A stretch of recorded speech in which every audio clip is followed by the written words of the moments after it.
총선 앞둔 여야 공천이 속속 확정되고 있습니다. 물론 물갈이 폭에 대해서는 논란이 많습니다. 이런 가운데 지금 관심을 끄는 게 새누리당에서는 윤상현, 유승민 의원, 이른바 화약고가 아직 남아있고, 또 더불어민주당에서는 이미 친노 자장격인 이해찬 전 총리 컷오프 확정됐습니다. 이미 터뜨렸죠. 자, 정치권 소식 두 분 패널과 함께 얘기 나눠봅니다. 서정욱 변호사, 이정훈 정치평론가입니다. 안녕하십니까? 예, 안녕하십니까? 예. 자, 일단 어제 컷오프가 발표된 이해찬, 6선의 이해찬 의원이 탈락했습니다. 6선의 이해찬 의원의 탈락, 어떤 의미가 있는 겁니까? 그러니까 뭐 친노의 사실상 뭐 좌장격 아니겠습니까? 예. 그러니까 이 친노 패권주의 청산 관련한 그런 그 당내외 요구도 많았고, 그래서 좀 상징적으로 그 이해찬 의원을 이제 탈락을 시킨 것으로 일단 이렇게 봐야 될 것 같고요. 예. 이제 그럼에도 불구하고 사실은 또 그 친노계 가운데서도 친문재인계들은 이번에 고스란히 다 살아남은. 예를 들어 어제 같은 경우에 이해찬 의원은 그 탈락을 시킨 반면에 전해철 의원은 예. 그대로 이렇게 살아남는 그런 모습을 보였다는 거죠.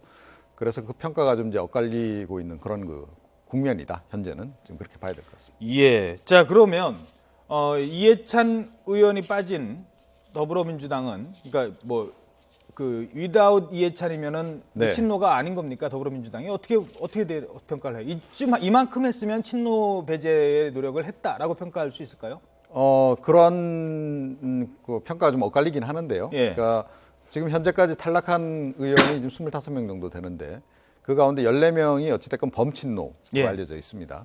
근데 그 이제 내용을 들여다보게 되면 그 친노계 가운데서도 좀 외곽, 그리고 이제 그 가운데서도 문재인 전 대표하고 좀 가깝지 않은 분들이 우선 다 정리가 되는 그런 예. 모습을 좀 보였다는 거죠. 아하. 예를 들어서 뭐 GT계라든가 뭐 정세균계라든가 이번에 다 범친노였지만 사실은 좀 많이 정리가 되지 않았습니까? 예.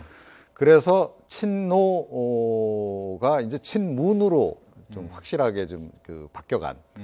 그래서 당의 성격 자체도 그동안은 뭐 범친노가 주류를 형성했다면 앞으로는 그러니까 친문계 중심으로 당이 꾸려갈 것을 좀 어느 정도 예고가 돼 있는 상황이다. 이렇게 봐야 될 것 같습니다. 예. 자, 이런 가운데 김종인 더불어민주당에 대해서 기자들이 이제 질문을 했습니다. 뭐 이런 게 어떤 정무적 판단이 있는 것 같은데요. 좀 설명을 해 주시죠라고 하니까 김종인 대표가 직접 언급은 피했습니다. 그 입장 잠시 들어보도록 하겠습니다. 김종인 비대위 대표의 얘기입니다. 정무적 판단이 작용한 걸로 알고 있는데요. 그런 이유를 갖다가 나한테 물어보지 말아요. 정무적 판단을 갖다가 어떻게 내가 언론에도 대고서 그 얘기를 해요. 정무적 판단은 정무적 판단으로 끝나는 거지. 네. 자, 일단 정무적 판단이라는 게 뭐 정책적 판단, 정무적 판단 뭐 이런 얘기 많이 합니다만 이게 어떤 의미일까요? 예, 정무적 판단이라는 게 그 기존에 그 3선 이상 그 50% 컷오프 한다고 했지 않습니까? 예. 그럼 이게 그 기존에 어떤 공천 룰이 있을 거예요. 기준이. 예. 이 기준으로는 이해찬 의원을 갖다 컷오프 시킬 수가 없잖아요. 예. 따라서 기존의 공천 룰은 안 되기 때문에 어떤 정무적 판단을 통해서 배제시키는 이런 의미고, 예. 제가 보기에 크게 두 가지 의미가 있는데, 예. 하나는 이제 그 어떤 친노 색깔 지우기를 통해서 어떤 중도층으로 외연을 확장하자, 이런 의미가 있고, 또 이게 두 번째는 이제 그 친노 패권에서 친문 패권으로, 예. 이 말은 이제 그 가장 어떻게 보면 걸림돌이 될 수 있는 이해찬 의원을 제거함으로써 어떤 이게 문재인 1인 체제 일사불란함, 이게 그 대권에 더 도움이 되는 게 아닌가, 이런 두 가지 의미가 있다고 생각합니다. 알겠습니다.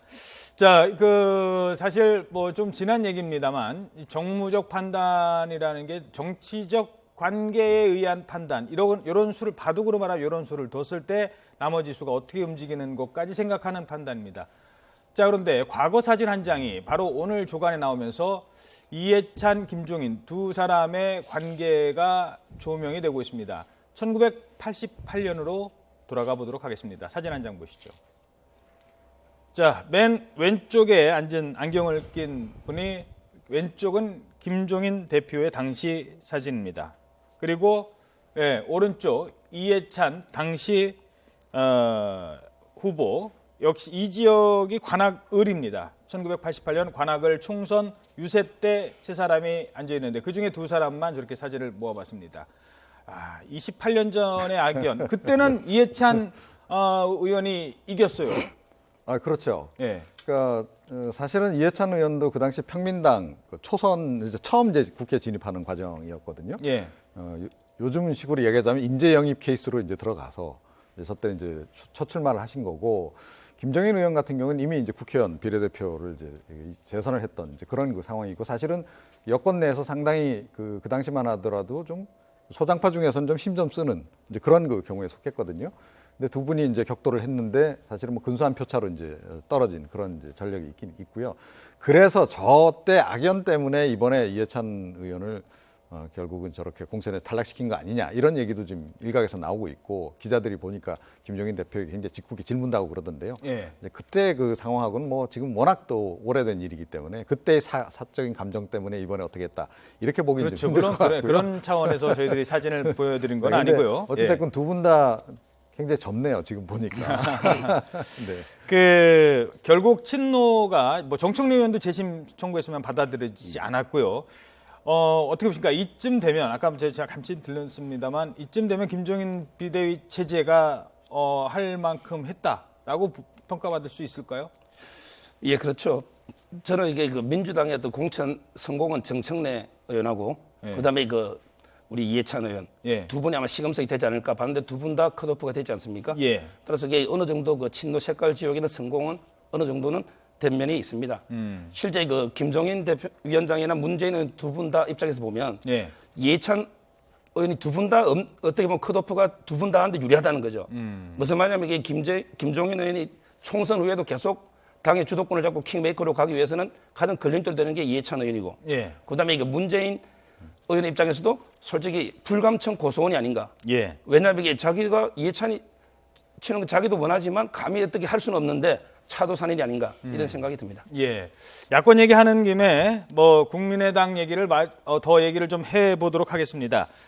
국민의당은 지금 이 정도 했으면 야권 연대를 할 수 있을 것 아니겠느냐라는 천정배, 김한길 두 의원의 얘기가 있고요. 무슨 소리냐? 광야에서 죽더라도 계속 국민의당은 국민의당의 색깔을 내야 된다라고 하는 안철수 대표의 얘기가 있습니다. 아마 오늘쯤 천정배, 안철수 두 사람이 단판을 지으면서 결론이 날 것 같습니다.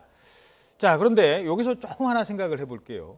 그 이해찬 의원 그리고 김한길 의원, 과거는 당대표까지 나왔던 사람입니다. 물론 한 분은 그때 실패를 했고 다시 성공을 하고 다시 부활에 성공했고, 그런데 지금 한 분은 이미 공천 탈락됐고 또 한 사람 김한길 대표도 지금 불출마해야 되는 것 아니냐 얘기부터 여러 가지 지금 궁세에 몰리고 있어요. 어떻게 보십니까? 예, 뭐 사실은 이제 중진들 이번 같은 경우에 보면 대거 여야 할 것 없이 좀 정리를 많이 하고 있지 않습니까? 그러니까 중진 이제 용태론인 거죠. 그런 관점에서 보자면 사실은 뭐 김한길 전 위원장 같은 경우에도 해당 사항이 없다라고 얘기할 수는 없죠. 예. 그러나 이제 본인이 어찌됐건 뭐 탈당을 하고 또 국민의당을 창당했을 때는 계속 정치를 하고 싶은 마음이 분명히 있었던 것 같고, 예. 이번에 이제 통합 논의 과정에서도 결국은 이제 그 다시 한번 당선되기 위한 그런 그 과정으로 지금 이해하는 그런 시각들이 많거든요. 예. 그렇긴 한데 사실은 뭐 이제는 그 통합이라든가 뭐 합당이라든가 이런 것은 이제 사실은 무의미하고요. 이제 남은 것은 딱 하나, 그러니까 후보 단일화 논의. 그걸 하느냐 마느냐만 남았는데, 안철수, 천정배 회동이요. 예, 이게 결국 이제 선거연대 중에서도 가장 낮은 단계 후보 단일화 관련해서는 더불어민주당하고 국민의당이 앞으로 할 가능성이 좀 굉장히 높아진 상황이다. 아하. 이렇게 생각을 합니다. 그러니까 예. 조금 전에 말씀하셨듯이 뭐 친노계가 전체가 완전히 정리되지는 않았으나, 그러나 뭐 꽤 어느 정도는 정리됐다라고 전제를 이제 한다면 그 다음 단계로는 좀 나갈 수 있는 그런 그 기초는 돼 있다, 이렇게 생각을 합니다. 알겠습니다. 자, 이번에는 새누리당 상황 살펴보겠습니다. 대구 현역 의원 4선 뭐 4명 컷오프 했습니다. 자, 대구 물갈이의 시작일까요? 아직 뭐 화약고 유승민 의원에 대해서는 결론을 내리지 않았는데 어떤 얘기부터 할까요? 일단 그 이한구 위원장의 녹취 준비되어 있습니까? 그 얘기부터 들어보도록 하겠습니다. 어제 공천 발표 당시에 이한구 위원장의 얘기입니다. 잠시 들어보겠습니다. 당 정체 선거 관련해서 신학에 적합하지 않은 행동들을 한 사람들에 대해서는 응분의 대가를 지불하도록 해야 되지 않겠나. 그래야지 앞으로 20대 국회에 가서는 당 정체성에 맞는 행동들을 좀 더 적극적으로 할 수 있는 분위기가 만들어지지 않을까, 그렇게 생각을 합니다. 예. 자, 결국 유승민 의원을 놓고 생각한다면 어떻게 될까 더 관심이 가는데 일단 전망 한번 어려운 질문입니다만 유승민 의원은 어떻게 전망하십니까? 공천 받을까요? 예, 결국 당 정체성이라는 게 그 새누리당의 당은 2조에 보면 나옵니다. 새누리당은 이제 자유민주주의와 시장 경제를 건강하고 그다음에 중산층을 육성하고 그리고 이제 복지 정책을 통해서 양극화 해소한다. 이게 당 정체성입니다. 예. 그런데 유승민 의원이 주장한 정세 없는 복지는 허구다. 이 부분은 이게 제가 보기에는 당 정체성에 전혀 반하는 게 아니라는 거죠. 따라서 이게 유승민 의원을 컷오프하는 거는 명분도 약하고 그다음에 실리도 없는 그런 거고 다만 이게 객관적인 현실을 예측하라고 한다면 제가 보기에는 컷오프 되지 않을까 이런 생각이 듭니다. 그러면 윤상현 의원과 지금 같이 고민을 막판까지 하고 있는 것 같은데 어떻게 전망하십니까? 예, 그 부분은 이제 옛날에 김태환 의원이 컷오프 될 때 농계작전의 말이 놓는데요. 제가 보기에 그건 말이 안 되고 김태환 의원이나 서상계 의원 같은 사람들 어차피 버릴 카드입니다. 그거는 이제 사석작전이고 그다음에 농계작전이라는 거는 정말 이게 하자 없는 분을 하나 치면서 같이 치는 게 농계작전인데 예. 유승민 의원은 그것도 아니고 제가 보기에 이게 물귀신 작전이다. 저는 이렇게 이름을 붙이는데 예를 들어 이게 윤상현 의원은 대표에 대해서 막말을 해가지고 치는 거 아닙니까? 예. 이분하고 이제 유승민 의원이 대통령한테 막말은 아니고 정책적인 대립이거든요. 예. 따라서 이게 윤상현 의원과 유승민을 동시에 날리자. 이건 이게 농계 작전도 아니고 사석 작전도 아니고 물귀신 작전 아니냐. 같이 죽자. 이렇게 저는 봅니다. 예. 어떻게 보십니까? 만약에 유승민을 살리고 윤상현을 탈락시키면 어떤 일이 벌어질까요? 허허. 아마 그게 굉장히 의외의 수가 될 겁니다. 예. 자, 그러면서 이 여야 간의 지금 공천 경쟁에서 사실은 지금 새누리당이 많이 좀 뒤처져 있는 상황 아니겠습니까? 탈락률도 적고 현역 예. 탈락률도 적고 뭐 또 참신함도 보여주지 못했고 그런데 제가 조금 전에 말씀드린 그 카드를 썼다라고 전제하면 지금까지 그동안의 문법으로는 공천 해석이 안 경쟁 되는. 그렇죠. 공천 경쟁에서 상당히 뒤처졌던 것을 전 만회할 수 있는 극적인 카드가 될 거다라고 생각합니다. 사실은 원래 예정했던 대로 예를 들어 뭐 친박 비박 구분 없이 중진들을 대거 정리하는 원래 계획은 그거 아니었습니까? 그래서 예를 들어서 서청원 최고, 뭐 김무성 대표까지도 공천에서 탈락을 시켰다 그러면 예. 그게 아마 이번 공천 국면에서 최대 이슈가 됐겠죠. 아하. 자, 그런데 이미 그걸 실기한 거 아니겠습니까? 예. 결국 뭐 여러 가지 파문 때문에 파문을 덮는 과정에서 결국 다 살려주는 쪽으로 이제 갔다면 지금 이 단계에서 새누리당이 택할 수 있는 몇 안 되는 그 신의 한 수. 예. 가운데 하나는 유승민 살리기가 아닌가 저는 그렇게 생각합니다. 그러면 역으로 유승민 의원을 탈락시켰을 경우 그 후폭풍 무소속 출마하겠죠? 어떻게 보십니까? 저는 그래 안 보고요. 후폭풍은 저는 크지 않다 보는데 예. 왜냐하면 이게 저희 투표층을 보면 스윙 보트라고 하는데 예. 뭐 좌우로 왔다 갔다 하는 이런 이제 중도층이 생각보다 실제 투표에서는 많지 않고요. 예. 뭐 순간적인 약간 탁이 있겠지만 큰 후폭풍은 없다 보고 만약에 유승민 의원이 무소속 출마한다면 제가 보기에는 이게 두 번 죽는 게 아닌가. 왜냐하면 이게 유승민 의원이 이번에 컷오프 되더라도 100위 정도한다면 그러면 이게 보궐선거도 있고 다음 대선에 바로 문재인 의원도 바로 대선 나가지 않습니까? 예. 유승민도 그 급이니까. 그런데 무소속이 되면 당선 안 되면 무소속에서 완전히 끝이고 그다음에 무소속으로 당선되더라도 식물인간 그 정도 아닌가. 덕이 없다는 거죠. 예. 30초 드리겠습니다. 시간 관계상. 어떻게 유승민 공천 탈락시킨다면 무소속으로 출마해도 충분히 당선될 수 있다고 생각하는데요. 아마 그걸 택하지 않을 겁니다. 그거보다는 차라리 그 당 안에서 좀 장렬하게 전사하는 모습을 보이고 차기 대권을 노리는 게 훨씬 더 정치적으로는 이득이죠. 과거에 김무성 대표가 공천 배제됐을 때 본인이 불출마를 선언을 하고 나중에 보궐에서 들어왔던 경험이 있다는 것도 그건 뭐 모르는 일입니다만 김무성 대표는 그런 식으로 지난번 네, 공천을 그렇습니다. 헤쳐 나왔었죠. 자, 지금까지 서정욱 변호사, 이정훈 정치평론가였습니다. 두 분 고맙습니다. 예,